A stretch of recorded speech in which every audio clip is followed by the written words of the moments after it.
And obviously we need a blog on our website, right?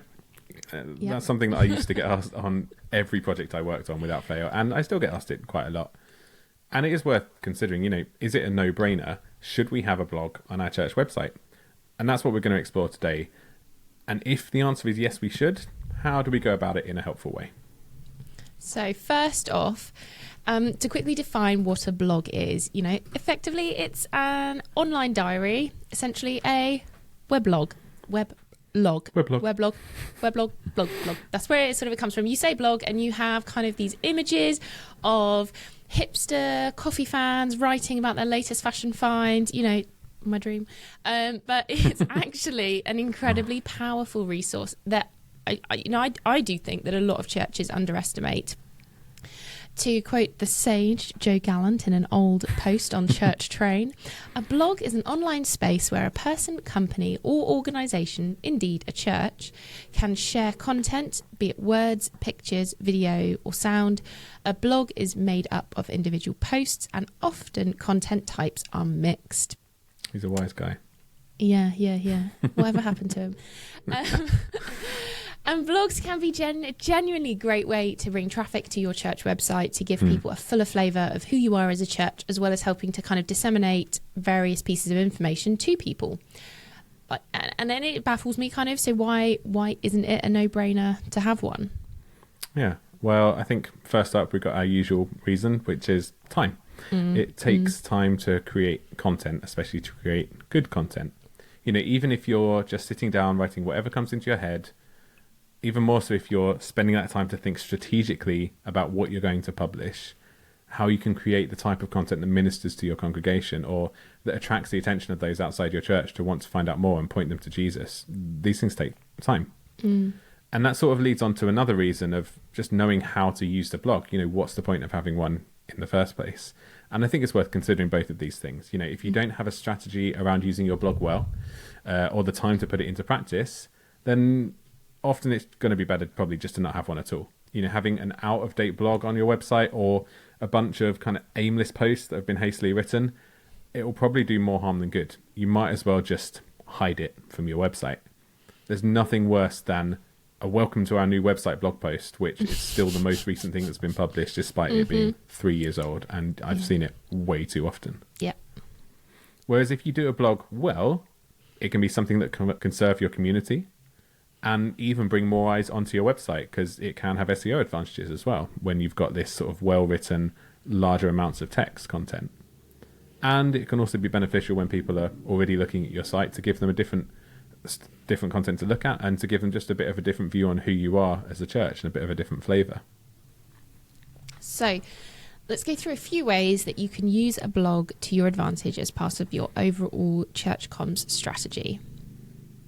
When we talk about church blogs, we're probably not looking at a lifestyle opinion piece. Instead, we're really looking at a place where you can publish content regularly with reflections, updates, news, resources, and other things sort of collated into one place.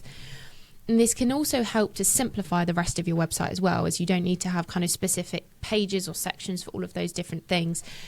You can just have sort of blog posts that are separated by category rather than having news, events, or reflections from events, or kind of handouts, summaries from sermon series. So if you're trying to fill that into loads of different pages, it just becomes messy, whereas have it all in one place can be very helpful.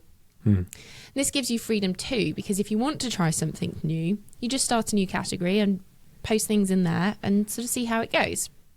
It's the kind of lower bar of entry when you're starting something new, isn't it? That rather than having to think, right, we need to create a new page, where do we put it, how do we design it, what layout do we use, all of those things, you can just literally create a new post and add a new category, and it should automatically go into your blog in that new category there.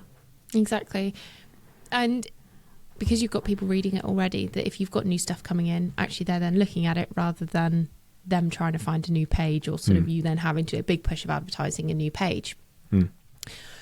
But an important thing to consider is it's not just blogging for the sake of getting a big audience. Just as when we post to social, it isn't all about stats and building a big following, so keeping the main goal in mind, we need to think about where the blog fits in with our overall goals of discipling the church and reaching people for Jesus.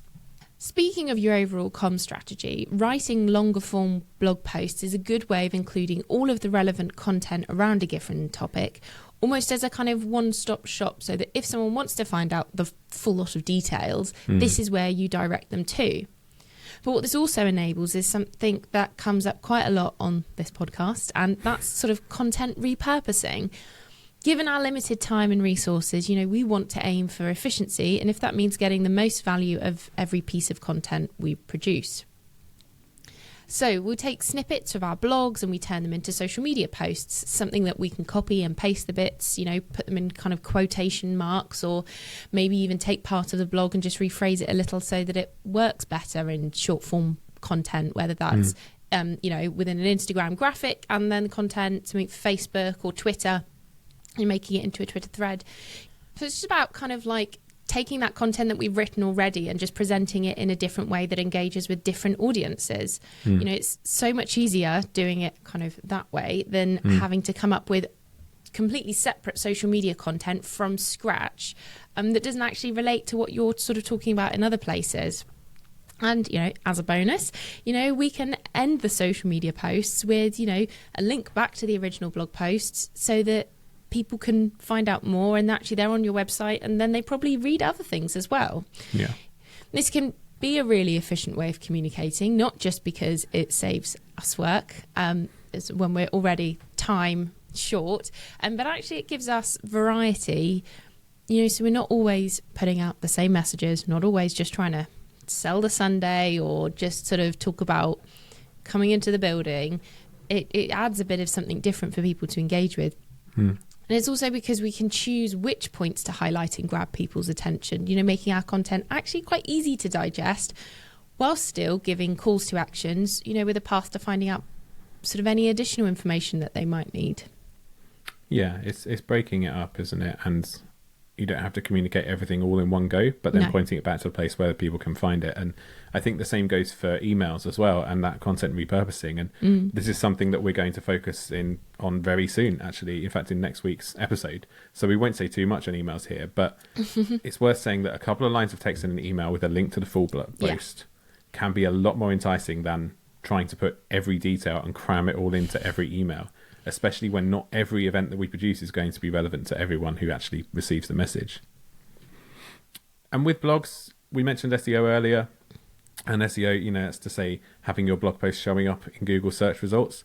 That is a side benefit of blogging as far as I'm concerned. It's not worth dwelling on for too long, but I would say it's worth thinking just a little about in the way that you write. So remember to include keywords that relate to your event. If you're promoting something for families, say Holiday Bible Club, remember to include a bit of a description of what it actually is and where it is, so that if people are searching for kids clubs in your town, that will come up. While you still want your content to be really easy to read and not just look or sound as if it's been entirely designed for search engines, remember that just because it might seem obvious to you what a Bible club is, not everyone else has that same framework or experience of church. So explaining it in a really human way can help them, but also help Google to know who is likely to actually benefit from seeing that blog post in their search results. Yeah, exactly. And actually that's a good sort of example of some content. You can have, as I said already, you can put so many different things into your blogs, being news, updates on church. So whether that is something like, we've cut the grass, or we're not cutting the grass because of No Mow May, or we've added in some new fencing, or isn't this a nice new XYZ? I'm trying to scrape my head of like things that might happen in church and I'm having a sudden blank. But sort of, something that is important to the church, but actually it's not. It's not worth spending hours and hours making a video and announcements and flyers and posters and that sort of thing. But it gives that context if you can give a little bit of backstory to it. Yeah, and especially if it's something that's... so my old church had various elements of building work going on, and it is something probably that we should have done to have a kind of story of going, well, why is this bit all scaffolded up? Because we're doing this, this and this, and now we're working on this section because the roof's been fixed and now we can sort of replaster the walls. And it helps people to understand actually what's going on and why there is sort of like disruptions as such. But actually then you've got kind of a nice story and a nice documentation when that's over with. Yeah, it keeps people on board internally, but then it also becomes like an external source for PR, doesn't it? Exactly. Yeah. That if people in the area are wondering, or if news outlets are wondering. I know when our past church had building work, that it got at least a couple of articles in the paper, and if you can actually give some story around that, then it gives them some content. Like, newspapers are always looking for content. Yeah, but they don't necessarily want to have to write it themselves. So if you can give it to them all in that way, then that's that. Then you could also have like announcements. So this could be kind of not necessarily much everyday news, but something big like, oh, we've got a new minister, or this minister's leaving, or we've had a really big birthday party at the church, either the church family itself or someone within the church family. You can have kind of quite nice celebratory announcements. Events, obviously, whilst you probably would have, depending on the event, so if it is a holiday club thing, perhaps you'd have a booking system already in place, but sometimes that's not always necessary, or you want to have something where there's kind of, as we said already, a lot more information. So having a page or a post on an event, so sort of announcing that's happening, this is how to sign up, this is, even then once we've done it, these are sort of, this is what happened, here are some pictures.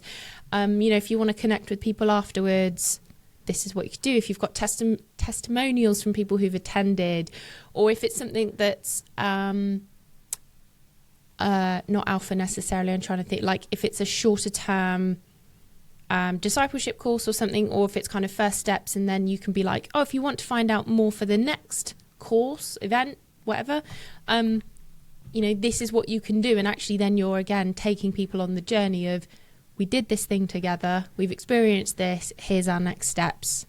You can kind of like, or if it's something like Christmas carol services, that, taking pictures and, I don't know, quotes or something like that, of actually being able to, again, sort of like highlight, this is what we've done as a community and a family. So obviously we've spoken about Christmas fairly recently, but far too much for it being August. Definitely, it's not August. No, it's this not. is going out in September. Yeah, but we're recording in August.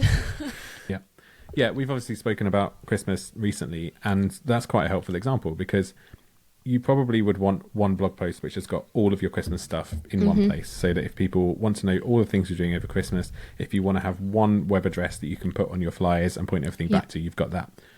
But again, you don't want to overwhelm people, so you might have individual blog posts. And like Han said about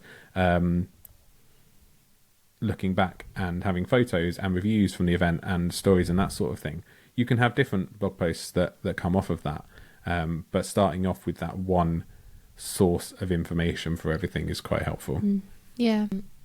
So as well as events and other kind of stories that might be happening within the church, obviously these are all things that you would be putting on your social media anyway, but actually having them, as we've said already, in this one place helps to gather it so that it's easier to follow as the journey goes on, but actually it's the sort of base place of saying, here are the upcoming events for Christmas, for our discipleship courses, or if you want to see how the journey of the building works have been going on, you can read all about it here, and it's just a lot easier to direct people to one place rather than kind of, it was on this page and then this thing's on this page and that. So you've got a bank of content by writing this stuff, which you need to be doing anyway, and it's so much easier to then create content going on social media platforms once you've done that.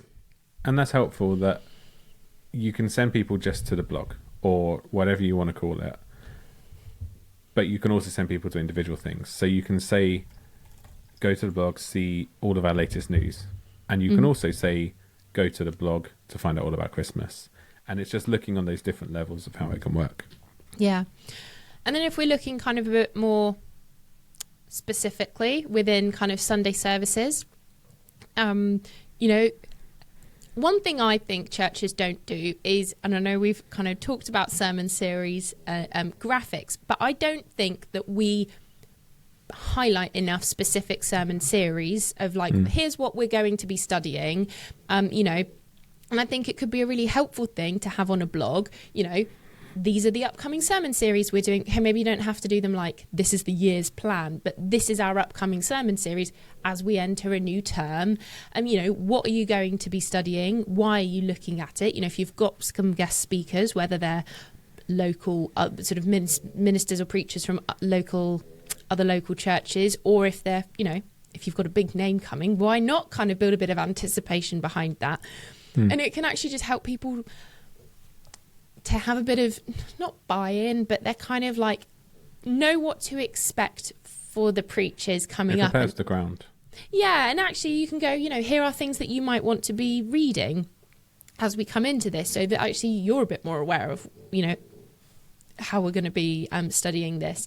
And then on the other side of that, you could do post-sermon notes. So what was looked at on Sunday, if the speaker, and actually again this is all about preparation of, if you let the speakers know that this is what they've got to be doing, can they share their kind of bullet points or some notes from the sermon, that actually if people want to have something to again reflect upon, if they've got any further reflections that they ran out of time to speak on, or if they've got any questions, sort of whether they said that in the preach or not, but of going, so how do you think Jesus was trying to interpret this, or what do you think that the Bible says we should be doing about this, or whatever, but actually something that you aren't just going to a sermon and that's it, but you've got something to kind of study and work towards afterwards.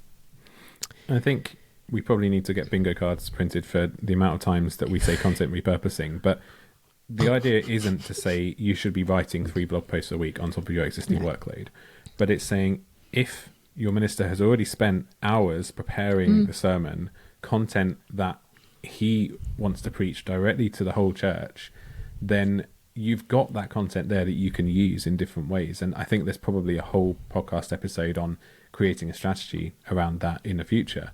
But if you've got that written content, if you can manage to pry those notes out of your pastor's hand, then you've already got a head start. Even if not, and again, we're going to touch on AI in a future episode, but you can get transcripts and you can take quotes from that.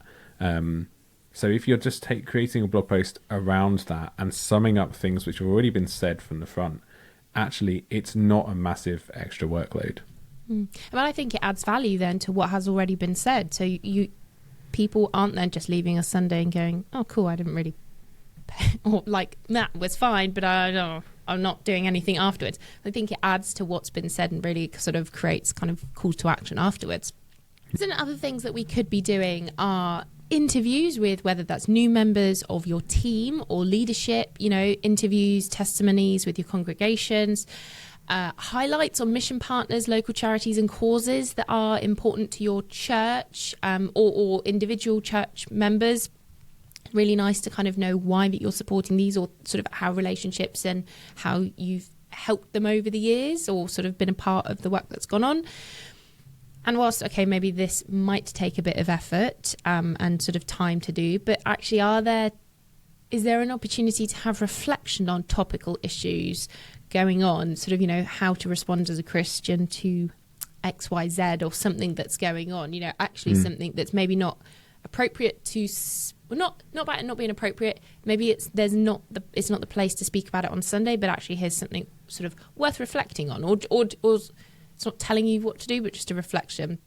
And then also discipleship resources, again, something that people can be equipped throughout the week, so that come Sunday they're ready and raring to go, or sort of something to keep them going throughout the week. And you don't have to create these directly yourself.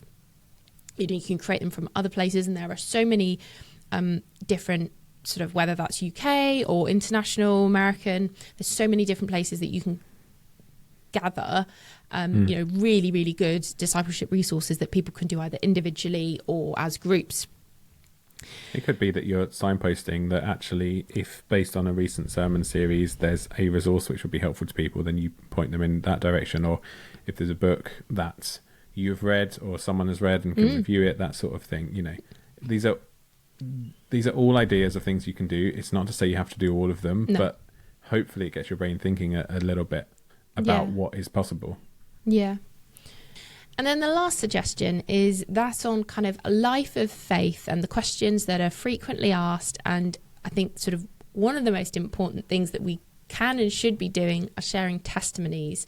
You know, it really is, I think, a key thing, story, element, content, however you want to be doing it. You know, stories are so powerful and they really resonate kind of with people more than just being talked at, but hearing different people from different experiences. The people that make up your church they are a gold mine. Everyone has a story. They're a gold mine of the testimonies of how God has worked in their life. You know, so, you know, you never really need to be short of content ideas. Just talk to the people and ask their stories. And, you know, a diversity and sort of wealth of stories, you know, might just reach a different person each time. And, you know, it's a real blessing that you can share with others. And it doesn't need to be written by other people. You could have a template of questions. You could do them in video and share it on there, or just have it written out. You could ask people to write individually. There's so many different ways that you could do it. But yeah, I just think that's a really important one that you do not hear enough from churches. Yeah, for sure. Yeah, so really great examples there, especially I think that testimonies and stories as that last one. And yeah, some great ideas about what you can include. But again, we don't want you to feel daunted, but just aim for some sort of variety. I think is a good thing to aim for, as long as you're doing it for a reason, and it's not just content for the sake of it. But actually, with all those ideas, it shouldn't be too difficult to get a little bit of variety in there. And obviously, if you have other ideas as well, you know, we'd be more than happy to hear them. Be creative with it, because at the end of the day, we can try and give suggestions and ideas and options for what you might want to do. But ultimately, you are going to know what is the best thing to be communicating to your church in your context. You are going to have a better idea what resonates with the people in your direct audience. So that's the sort of different types of content that you can do for a blog. But what are the sorts of things that we need to be including for each individual post?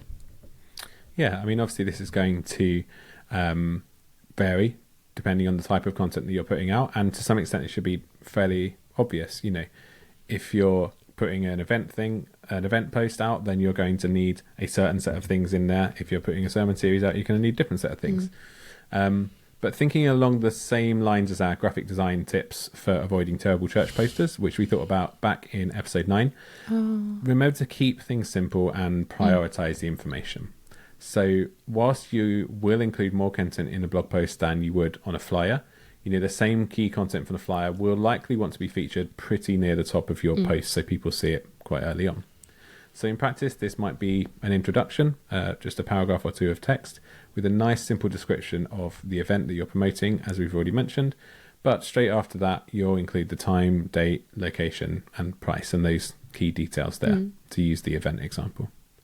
And then building on this information, you might explain a bit more about what will happen so that people know what to expect.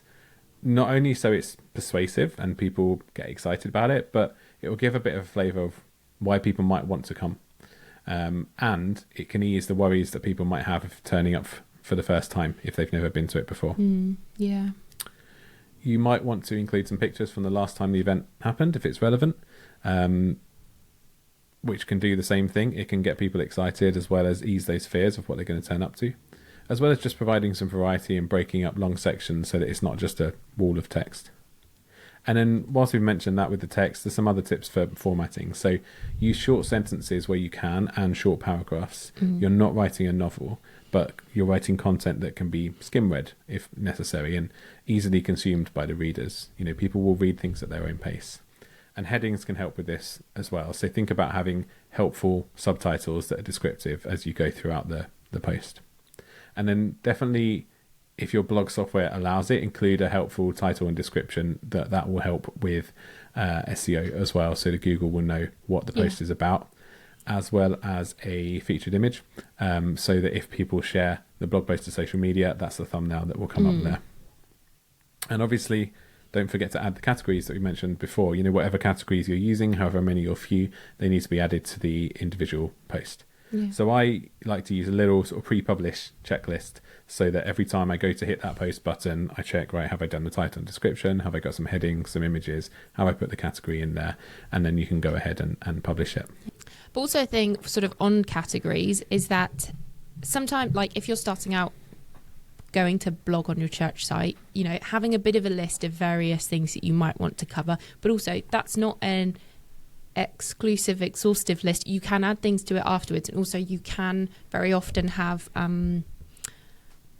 multiple categories kind of at the same time. Yeah, so some content fits into multiple things. Yeah. So actually it's, you know, you're not kind of bound by, oh, I thought of these 5 things, but actually I want to add a couple things. There's a lot of flexibility. But we've always done it like that, Han. I know. Let's change things up a bit. So yeah, choosing your categories, adding new ones if you need to. The final thing with the post itself, and it's an important one, is to remember your calls to action. So what action do you want people to take? Do they need to sign up to something? You know, do they need to read something? Do you want them to get in touch with you?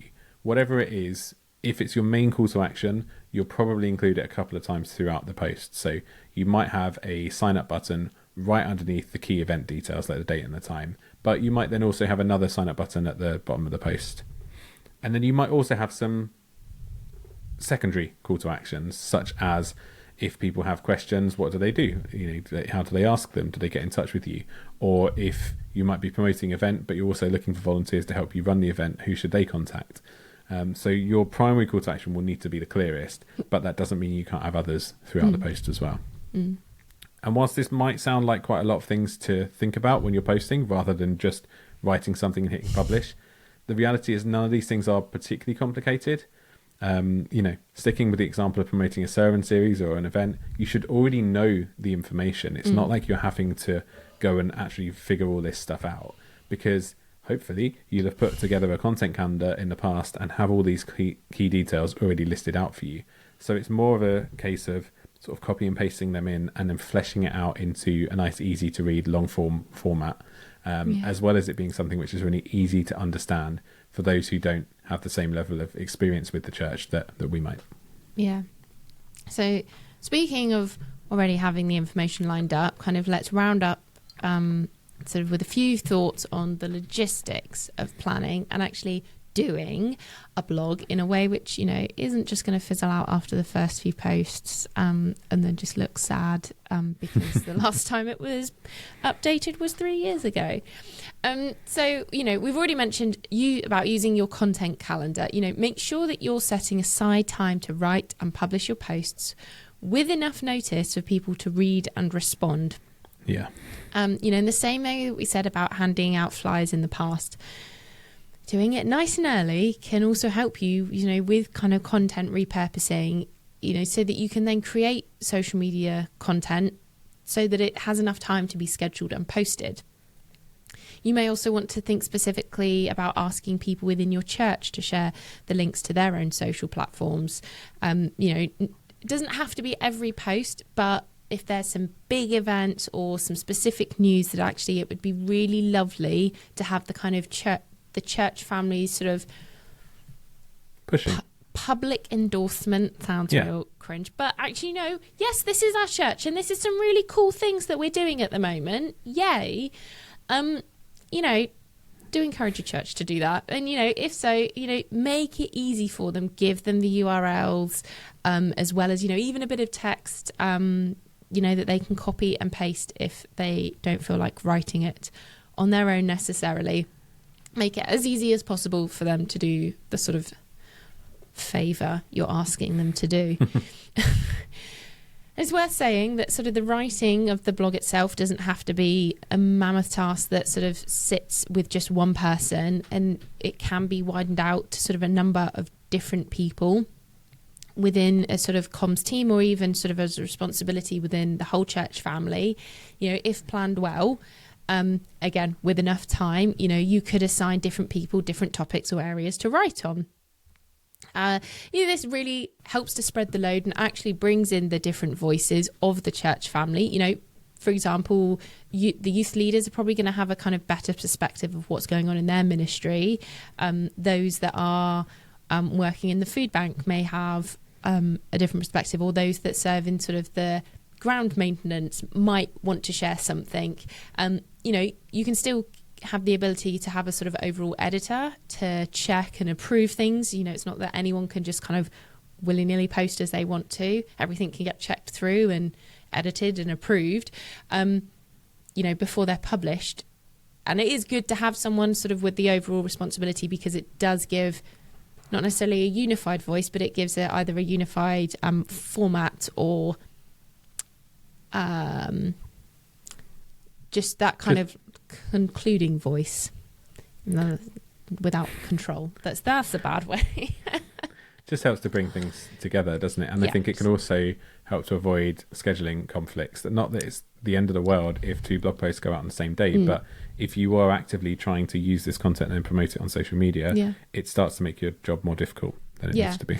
And looking back kind of over this summer on some other stuff I was doing, I was saying about how very often things can be very quiet in the summer.